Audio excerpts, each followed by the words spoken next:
Hello everyone, welcome to Big Data Thoughts. Today we are going to talk about data applications or systems that are handling data and giving us facility to do analytics. Now there are a lot of characteristics which are very important for those systems, and we are going to talk about three such very important characteristics that data systems should have. But we will only talk about one of them today, and maybe the other two we will talk in the next videos. So let's get started. First of all, what are data applications? Data applications are any kind of applications where we are dealing with huge amount of data. Now typically if we look at any use case, the amount of data today is quite a lot because we have systems or technologies that can support that kind of a data, variety of data, volume of data, because we are practically living in a big data world. Now when we talk about such applications, usually people talk about complex processing or CPU power and all of that, but if you look at it practically, most of the times the applications may not even need those kind of very high-end processing capabilities. They are more or less more heavy on data volume or the influx of data that is happening, the rate at which it is happening. So it is more to do with data than processing power. So it's all about the complexity, the speed and the variety of data. So today we are going to talk about applications or data applications which are data heavy or data intensive. Data heavy or data intensive. Now when we talk about a data application or a data platform, what are the different things that we are using today without even realizing? Because these components are so inherent or so there from the beginning of the days when we started creating a data platform, that we do not realize that we are using them to create our whole pipeline or the whole system. For example, data storage. Storage is a fundamental part of any data application or any data platform. We are using different data storages, whether it is on cloud or on-prem. We are using databases, we are using files, cloud storage systems, and they are so ingrained into our system that we don't realize that we are not actually building data storage from scratch. We are simply using it. Then there are caches that we use for speeding up our reads. For doing searches, we are using search indexes or tools which will help us to search our data or create indexes like Elasticsearch. Then for processing, there are n number of technologies that we are using: stream processing, batch processing.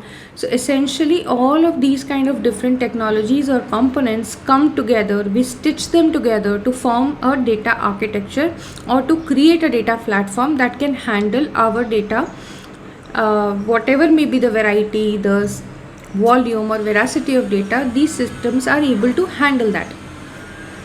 So all of these different components are working in tandem, and there is a bit of code that we are writing to make this happen. So if we look at this picture, this gives us a very high level overview of a system where we are actually stitching all of these things together. So if you see here, this is the application code part. Here we have application code and here we have application code. So essentially what is happening is there is a user who's making a request, an API call is there. So our application code, we are the ones who are writing those APIs, we are the ones who are writing this code which will receive that API call, make a request to either in-memory cache or make a request to primary database. Again, there is application code involved to capture these changes, to apply updates to our index. So we may have caching, we may have primary database, and we may have a search tool getting used. But how all of these are interacting with each other is through the code that we are writing. Also we may be using certain message queues. There also we are writing some queue when the message gets into the queue and it is getting called. So in the architecture, everywhere we are using different kinds of tools and technologies, and we are stitching them together with our application code. This is how a data platform or a data application would look like. Some way or the other, we will be using processing technologies, storage technologies, caching and searching, all of that. Because data is huge, there will be definitely need to have a cache, there will be definitely a need to have search indexes built on, right? So that is how a data platform would look like. But now let us talk about those fundamental characteristics which any data platform should have to qualify as a good, robust system. What are those? Three primary things that are there are reliability, scalability, and maintainability. So there are many other factors apart from these also, but these are the primary ones, because if our system do not cater to any one of these, that means the system has not been built properly or designed properly. And often there is a lot of confusion that I have seen people have around these terms. They intermix or interuse these terms.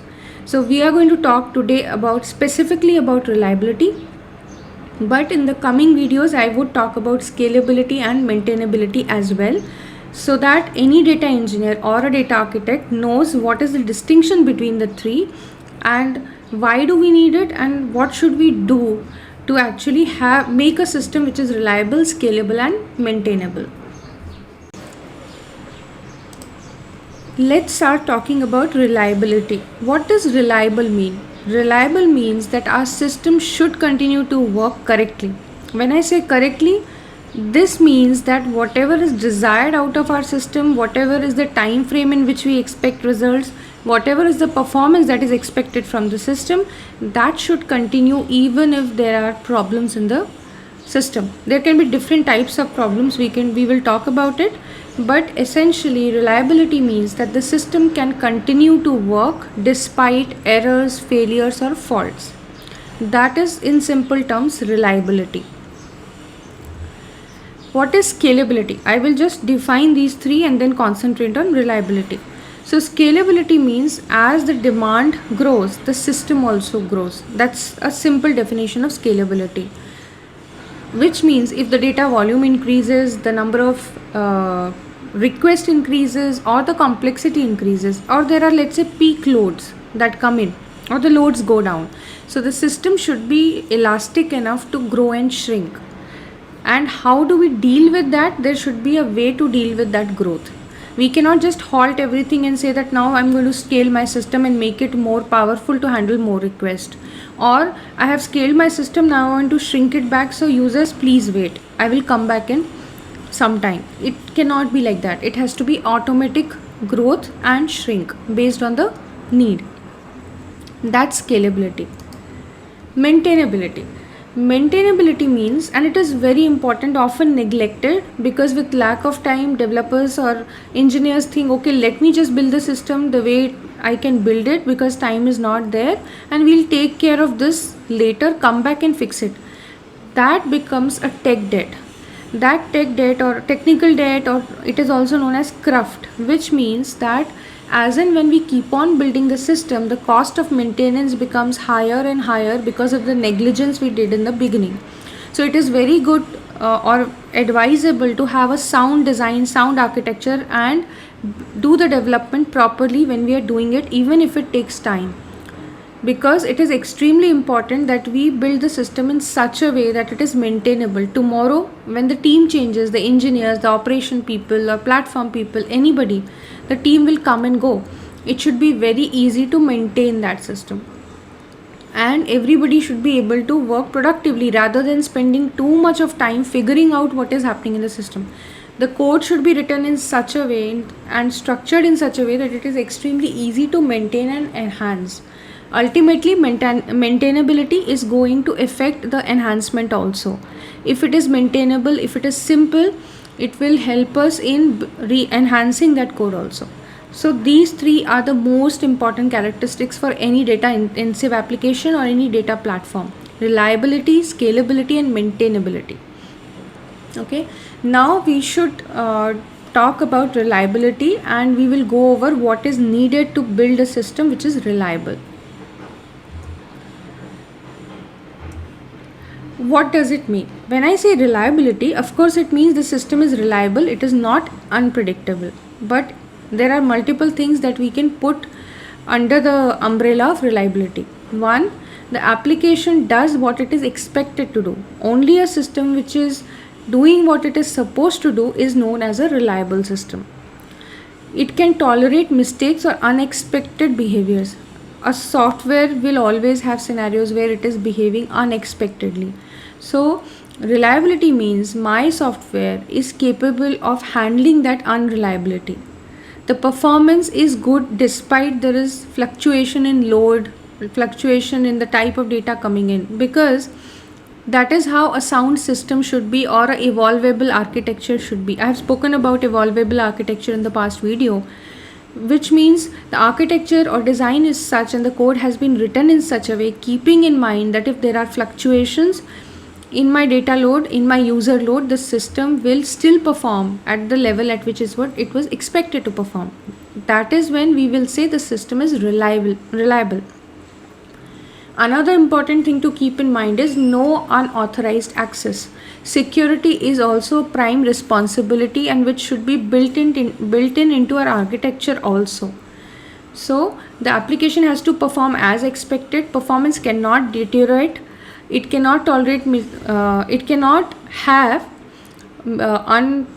coming in errors coming in, or unpredictable behavior coming in, and the system crashes down. That should not happen. That's what reliability means. But what reliability is not, that is also important to understand. When we speak about a system being reliable, always there, still there is a time when the system may not be able to take the load.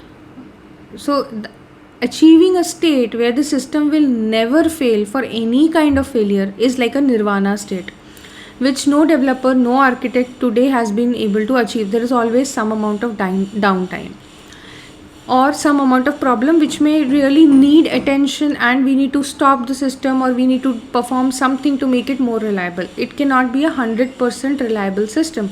So there will always be possibility of having faults. That's okay, but the goal should be to achieve as far as possible maximum reliability. Now let's also talk about what are the triggering factors which may hamper our reliability. So what are the kinds of failures we may have? Failures may be hardware failures, where, because these days we are talking about distributed systems, even cloud vendors like Google, Amazon, Azure may have certain outages, and it is very much possible. So these kind of faults are there, and it is also said that in a distributed system, failure is a norm. So we have to plan or make our system reliable, thinking that there are scenarios when my nodes may go down, my network connection may just fail, my hard disk may crash, and these kind of scenarios. So hardware failures would be there. That is why we talk about replication in a distributed system, because even though one node fails which has a replica, others are there, right? And we have spoken about it multiple times. Second type of failure is software failure, where we have written a piece of code which has not considered all the scenarios, and something has come up, or some alternate flow got executed which we never anticipated, and the software fails. The software has bug, or there are memory leaks, memory issues. These kind of failures can happen. Hardware failure can also be something where your entire server rack temperature goes so much that all your nodes fail. These are like catastrophic failures. Okay. Then third category can be human error, which means the user who is using your application does an operation which was not at all anticipated while writing the code or while designing the system, and it completely breaks our system. So these are the three primary buckets in which you will see faults would fall into: hardware, software, and human errors. Now this is the most important thing to understand. What can we do to make our system reliable and as far as possible prevent any kind of failure? So one of the things that we can do is while designing, while architecting, take into account each and every requirement scenario, even alternate scenarios, some negative scenarios. Consider those. Have a sound design, sound architecture, and I have spoken in different videos about different ways of architecting a system and all of that. But for this particular reliability, what I would recommend is the design, the architecture has to be well thought through from all possible scenarios. Of course, there will be some scenarios which will be still left out. That's fine. But as far as possible, we keep it in mind. There is a need to look at the code while we are developing, to make it very performance optimized. Because if it is not performance optimized, and performance optimization is not an afterthought, it needs to come right from the stage of designing, architecture, development, testing at every stage. Then only the system will be robust and reliable. So there is a need to have code which is performant. There are no memory leaks happening. As far as possible, we should optimize the memory, because we are talking about huge amount of data. Even though the system is distributed, memory is a key thing. So thinking about that, even while we are developing that or designing that cluster, bringing up a cluster, we need to think about our memory requirements. We need to think about the scalability requirements. All of these in turn will help us to make the system reliable. There has to be a conscious effort when we are testing things. The testing has to be done from all aspects: functional, non-functional. Non-functional meaning load testing has to be done. How much is the system taking? How much time it is taking to respond? We have to think about scenarios where what all can the user do. If it's a UI, what all operations can a user do? Accordingly, we have to do a thorough testing. There is also a concept called mutation testing, which means that you write a test case for a piece of code. You need to ensure that you are doing a good code coverage by all your test cases that you have written. Once you run the test case, you get a desired result.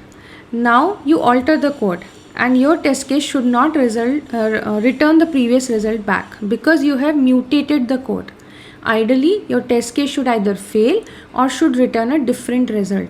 Then only you will know that you have done a good code coverage and your test cases are able to track those kind of problems. They are able to detect the problems. That's known as mutation testing. You take a piece of code, run a test case, see the test result, then you change that code, rerun the test case, and it should fail. That's known as mutation testing. So these kind of multiple permutation combinations of testing should be done to make the system robust. And when we say reliability, we have to think that it's not just about having backups of data or having scalability in place. It also means a sound design architecture, a very well structured, thought through code, and most importantly, a very robust testing built around that code. That is the reason I had also spoken about chaos engineering or production testing in one of my videos. But chaos engineering is something that people are using a lot these days. That means that we are doing actual testing in production, because there are certain scenarios which we may not be able to detect in dev environment or testing environment, and only when the real scenario comes or when we are actually doing the things in production, we may detect those kind of scenarios. And in chaos engineering, we are actually knowingly putting certain errors in the production environment to see how our system is responding, and we are fixing those. So I'll put a link to the video on chaos engineering, but this is what we should do when we are designing any kind of data intensive application or any kind of data platform. Okay, so I hope this has helped you. This was all about the critical factors while building a data application, and we spoke about reliability. We will talk about scalability and maintainability in the subsequent videos. Till then, keep liking, sharing, and subscribing to my channel to get to more interesting videos. Thank you so much, guys.